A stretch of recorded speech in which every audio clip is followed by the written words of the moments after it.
A chinela turca, Machado de Assis. Vede o bacharel Duarte, acaba de compor o mais teso e correto laço de gravata que apareceu naquele ano de 1850, e anunciam-lhe a visita do major Lopo Alves. Notai que é de noite e passa de 9 horas. Duarte estremeceu, e tinha duas razões para isso.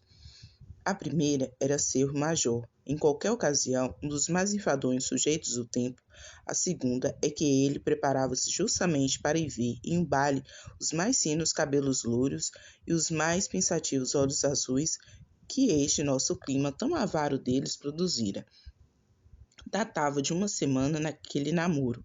Seu coração, deixando-se prender entre duas valsas, confiou aos olhos que eram castanhos uma declaração em regra que eles pontualmente transmitiram à moça. 10 minutos antes da ceia, recebendo favorável resposta, logo depois do chocolate, 3 dias depois, estava a caminho a primeira carta. E pelo jeito que levavam as coisas, não era de admirar que antes do fim do ano estivessem ambos a caminho da igreja. Nessas circunstâncias, a chegada de Lopo Alves era uma verdadeira calamidade. Velho amigo da família, companheiro de seu finado pai no exército, tinha jus o major a todos os respeitos.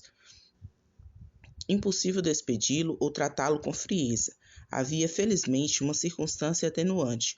O major era aparentado com Cecília, a moça dos olhos azuis, em caso de necessidade, era um voto seguro. Duarte enfiou um chambre e dirigiu-se para a sala, onde Lopo Alves, com um rolo debaixo do braço e os olhos fitos no ar, parecia totalmente alheio à chegada do bacharel. Que bom vento trouxe a Catumbi a semelhante hora? Perguntou Duarte, dando à voz uma expressão de prazer, aconselhada não menos pelo interesse que pelo bom tom. Não sei se o vento que me trouxe é bom ou mau, respondeu o major sorrindo por baixo do espesso bigode grisalho. Sei que foi um vento rijo. Vai sair? Vou ao Rio Comprido. Já sei. Vai à casa da viúva Menezes. Minha mulher e as pequenas já lá devem estar. Eu irei mais tarde, se puder. Creio que é cedo, não? Lopo Alves tirou o relógio e viu que eram 9h30. Passou a mão pelo bigode, levantou-se, deu alguns passos na sala, tornou a sentar-se e disse: Dou-lhe uma notícia que certamente não espera. Saiba que fiz um drama. Um drama, exclamou o bacharel. Que quer? Desde criança padeci desses achaques literários. O serviço militar não foi remédio que me curasse, foi um paliativo. A doença regressou com a força dos primeiros tempos. Já não há mais remédio senão deixá-la e ir simplesmente ajudando a natureza. Duarte recordou-se de que efetivamente o major falava noutro tempo de alguns discursos inaugurais, 2 ou 3 nênias e boa soma de artigos que escrevera acerca das campanhas do Rio da Prata. Havia, porém, muitos anos que Lopo Alves deixara em paz os generais platinos e os defuntos. Nada fazia supor que a moléstia volvesse, sobretudo caracterizada por um drama. Essa circunstância explicá-la-ia o bacharel se soubesse que Lopo Alves, algumas semanas antes, assistira à representação de uma peça do gênero ultrarromântico, obra que lhe agradou muito e lhe sugeriu a ideia de afrontar as luzes do tablado. Não entrou o major nessas minuciosidades necessárias, e o bacharel ficou sem conhecer o motivo da explosão dramática do militar. Nem o soube, nem curou disso. Encareceu muito as faculdades mentais do major. Manifestou calorosamente a ambição que nutria de o ver sair triunfante naquela estreia. Prometeu que o recomendaria a alguns amigos que tinham no correio mercantil, e só estacou e empalideceu quando viu o major. Trêmulo de bem-aventurança, abriu o rolo que trazia consigo. Agradeço-lhe as suas boas intenções, disse Lopo Alves, e aceito o obséquio que me promete. Antes dele, porém, desejo outro. Sei que é inteligente e lido. Há de me dizer francamente o que pensa deste trabalho. Não lhe peço elogios, exijo franqueza e franqueza rude. Se achar que não é bom, diga-o sem rebuço. Duarte procurou desviar aquele cálice de amargura, mas era difícil pedi-lo e impossível alcançá-lo. Consultou melancolicamente o relógio, que marcava 9 horas e 55 minutos, enquanto o major folheava paternalmente as 180 folhas do manuscrito.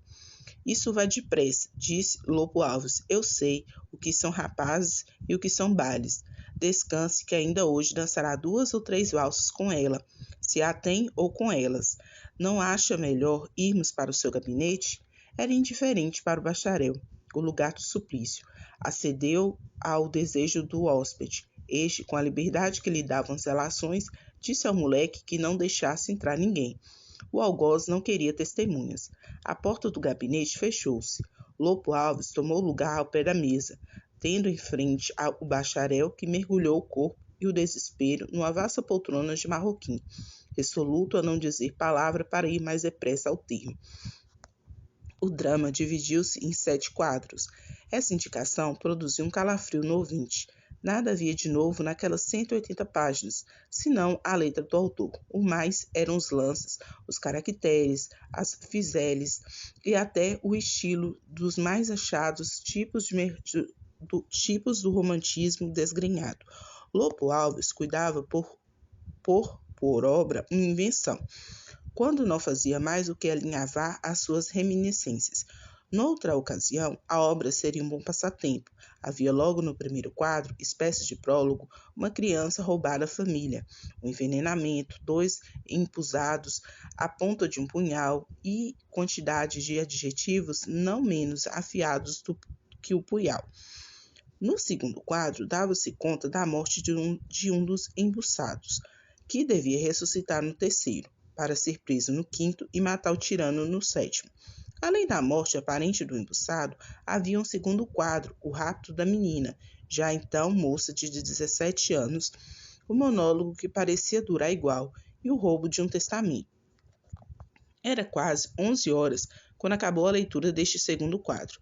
Duarte mal podia conter a cólera. Já era impossível ir ao Rio Comprido. Não é fora de propósito conjecturar que se o major expirasse naquele momento. Duarte agradecia a morte como um benefício da providência. Os sentimentos do bacharel não faziam crer tamanha ferocidade, mas a leitura de um mau livro é capaz de produzir fenômenos ainda mais espantosos. Acresce que, enquanto os olhos carnais do bacharel apareciam em toda a sua espessura, a grenha de Lopo Alves fugiam ao espírito os fios de ouro que ornavam a formosa cabeça de Cecília. Via com os olhos azuis, a tez branca e rosada, o gesto delicado e gracioso, e dominando todas as demais damas que deviam estar no salão da viúva Menezes. Via aquilo e ouvia mentalmente a música, a palestra, o soar dos passos e o ruge-ruge das sedas, enquanto a voz rouquenha e sensaborona de Lopo Alves ia desfiando os quadros e os diálogos com a impassibilidade de uma grande convicção. Voava o tempo e o ouvinte já não sabia a conta dos quadros. Meia-noite soara desde muito, o baile estava perdido. De repente, viu Duarte que o major enrolava outra vez o manuscrito. Erguia-se, emperdigava-se, cravava nele uns olhos odientos e maus e saía arrebatadamente do gabinete. Duarte quis chamá-lo, mas o pasmo tolhera-lhe a voz e os movimentos. Quando pôde dominar-se, ouviu o bater de um tacão rígido e cólero do dramaturgo na pedra da calçada. Foi à janela, nada viu nem ouviu. Autor e drama tinham desaparecido. Por que não fez isso ele há mais tempo? Disse o rapaz suspirando. O suspiro mal teve tempo de abrir as asas e sair pela janela fora em demanda do Rio Comprido, quando o moleque do bacharel veio anunciar-lhe a visita de um homem baixo e gordo. A essa hora, exclamou Duarte. A essa hora, repetiu o homem baixo e gordo, entrando na sala. A essa ou a qualquer hora pode a polícia entrar na casa do cidadão, uma vez que se trata de um delito grave. Um delito? Creio que me conhece. Não tenho essa honra, sou empregado na polícia. Mas tenho eu com o senhor? De que delito se trata? Pouca coisa, um furto. O senhor é acusado de ter subtraído uma chinela turca. Aparentemente não vale nada ou vale pouco a tal chinela. Mas há chinela e chinela. Tudo depende das circunstâncias. O homem disse isso com um riso sarcástico e cravando no bacharel uns olhos de inquisidor. Duarte não sabia sequer da existência do objeto roubado. Concluiu que havia equívoco de nome e não se zangou com a injúria irrogada à sua pessoa e de algum modo à sua classe, atribuindo-se-lhe a ratonice. Isso mesmo, disse ao empregado da polícia, acrescentando que não era motivo, em todo caso, para incomodá-lo a semelhante hora. Há de perdoar-me, disse o representante da autoridade. A chinela de que se trata vale algumas dezenas de contos de réis, ornada de finíssimos diamantes que a tornam singularmente preciosa. Não é turca só pela fama, mas também pela origem. A dona, que é uma das nossas patrícias mais viajeiras, esteve há cerca de 3 anos no Egito, onde a comprou a um judeu. A história que este aluno de Moisés referiu acerca daquele produto da indústria muçulmana é verdadeiramente milagrosa e, no meu sentir, perfeitamente mentirosa. Mas não vem ao caso dizê-la. O que importa saber é que ela foi roubada e que a polícia tem denúncia contra o senhor. Nesse ponto do discurso, chegara-se o homem à janela. Duarte suspeitou que fosse um doido ou um ladrão. Não teve tempo de examinar a suspeita, porque dentro de alguns segundos viu entrar 5 homens armados que lhe lançaram as mãos e o levaram, escada abaixo, sem embargo dos gritos que soltava e dos movimentos desesperados que fazia. Na rua havia um carro, onde o meteram à força. Já lá estava o homem baixo e gordo, e mais um sujeito alto e magro, que o receberam e fizeram sentar no fundo do carro. Ouviu-se estalar o chicote do cocheiro e o carro partiu à descilada. Ah, disse o homem gordo, com que então pensava que podia impunemente furtar chinelas turcas, namorar moças louras, casar talvez com elas e rir ainda por cima do gênero humano. Ouvindo aquela alusão à dama dos seus pensamentos, Duarte teve um calafrio. Tratava-se, ao que parecia, de algum desforço de rival suplantado. Ou a ilusão seria casual e estranha a aventura? Duarte perdeu-se no cipoal de conjecturas, enquanto o carro ia sempre andando a todo galope. No fim de algum tempo, arriscou uma observação. Quaisquer que sejam os meus crimes, suponho que a polícia. Nós não somos a polícia, interrompeu friamente o homem magro. Este cavaleiro e eu fazemos um par. Ele e o senhor e eu fazemos um terno. Ora, terno não é melhor que par, não é? Não pode ser. Um casal é o ideal. Provavelmente não me entendeu? Não, senhor. Há de entender logo mais. Duarte resignou-se à espera. Enfronhou-se no silêncio, derreou o corpo e deixou correr o carro e a aventura. Obra de 5 minutos depois, estacavam os cavalos. Chegamos, disse o homem gordo. Dizendo isto, tirou um lenço da algibeira e ofereceu-o ao bacharel para que tapasse os olhos.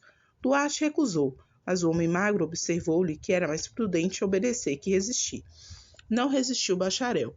Atou o lenço e apeou-se. Ouviu daí a pouco ranger uma porta. 2 pessoas, provavelmente as mesmas que o acompanharam no carro, seguraram-lhe as mãos e o conduziram a uma infinidade de corredores e escadas. Andando, ouviu o bacharel algumas vozes desconhecidas, palavras soltas, frases truncadas. Afinal pararam. Disseram-lhe que se sentasse e destapasse os olhos. Duarte obedeceu, mas ao desvendar-se não viu ninguém mais. Era uma sala vasta, asaz iluminada, trastejada com elegância e opulência. Era talvez sobreposta à variedade dos adornos. Contudo, a pessoa que o escolhera devia ter gosto apurado. Os bronzes, charões, tapetes, espelhos, a cópia infinita de objetos que enchia a sala, era tudo da melhor fábrica. A vista daquilo restituiu a serenidade de ânimo ao bacharel. Não era provável que ali morassem ladrões. Reclinou-se o moço indolentemente na otomana. Essa circunstância trouxe à memória do rapaz o princípio da aventura e o roubo da chinela. Alguns minutos de reflexão passaram para ver que a tal chinela era já agora mais que problemática. Cavando mais fundo no terreno das conjecturas, pareceu-lhe achar uma explicação nova e definitiva. A chinela vinha a ser a pura metáfora. Tratava-se do coração de Cecília, que ele roubara, delito de que o queria punir o já imaginado rival. A isso deviam ligar-se naturalmente as palavras misteriosas do homem magro. O par é melhor que o terno. O casal é o ideal. Há de ser isso, concluiu Duarte. Mas quem será esse pretendente derrotado? Neste momento, abriu-se uma porta do fundo da sala e negrejou a batina de um padre alvo e calvo. Duarte levantou-se como por efeito de uma mola. O padre atravessou lentamente a sala. Ao passar por ele, deitou-lhe a bênção e foi sair por outra porta rasgada na parede fronteira. O bacharel ficou sem movimento. Ao olhar para a porta, a olhar sem ver, estúpido de todos os sentidos. O inesperado daquela aparição baralhou totalmente as ideias anteriores a respeito da aventura. Não teve tempo, entretanto, de cogitar alguma nova explicação, porque a primeira porta foi de novo aberta e entrou por ela outra figura, dessa vez um homem magro, que foi direito a ele e o convidou a segui-lo. Duarte não opôs resistência. Saíram por uma terceira porta e, atravessados alguns corredores mais ou menos alumiados, foram dar à outra sala, que só o era por duas velas postas em castiçais de prata. Os castiçais estavam sobre uma mesa. Na cabeceira desta havia um homem velho que representava ter 55 anos. Era uma figura atlética, farta de cabelos na cabeça e na cara. "Conhece-me?" perguntou o velho, logo que Duarte entrou na sala. "Não, senhor, nem é preciso. O que vamos fazer exclui absolutamente a necessidade de qualquer apresentação. Saberá, em primeiro lugar, que o roubo da chinela foi um simples pretexto."